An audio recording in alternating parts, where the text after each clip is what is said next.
नमस्कार।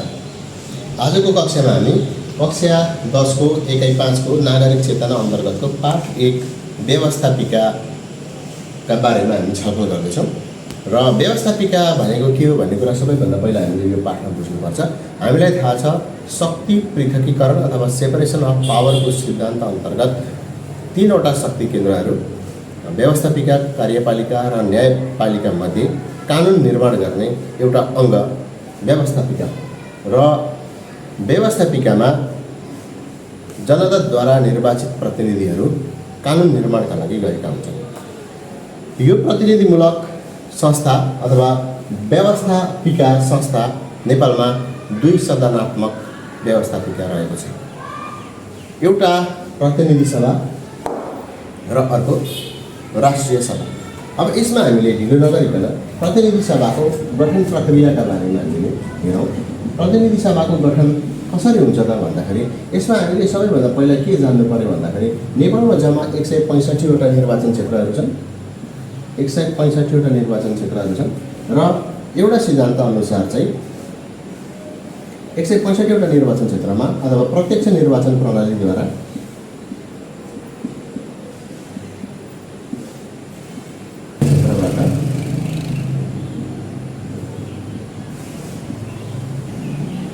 समानुपातिक निर्वाचन प्रणालीद्वारा सदस्य हुन्छ। यो भयो प्रतिनिधि सभाको गठन प्रक्रिया। व्यवस्थापिका अन्तर्गतको एउटा सदन प्रतिनिधि सभाको गठन प्रक्रिया यस्तो रहन्छ। अब प्रतिनिधि सभाको गठन प्रक्रिया पश्चात व्यवस्थापिकाकै अर्को सदन राष्ट्रिय सभाको गठन प्रक्रिया कसरी हुन्छ भन्ने बारेमा हामी हेरौँ।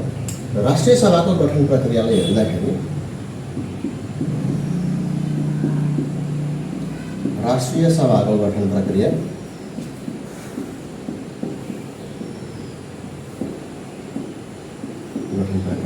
राष्ट्रिय सभामा जम्मा कति सदस्य हुन्छन् भन्दाखेरि 59 जना सदस्य हुन्छन् र ती मध्ये प्रत्येक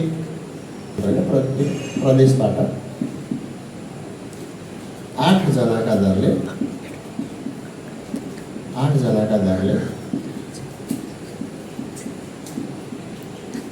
जम्मा 56 जना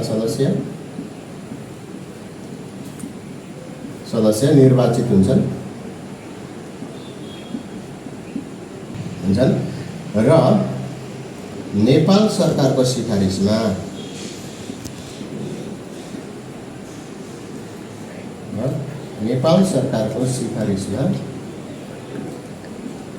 नेपाल सरकारको सिफारिसमा राष्ट्रपतिबाट मनोनित एक महिला अनिवार्य, जसमा एक महिला अनिवार्य।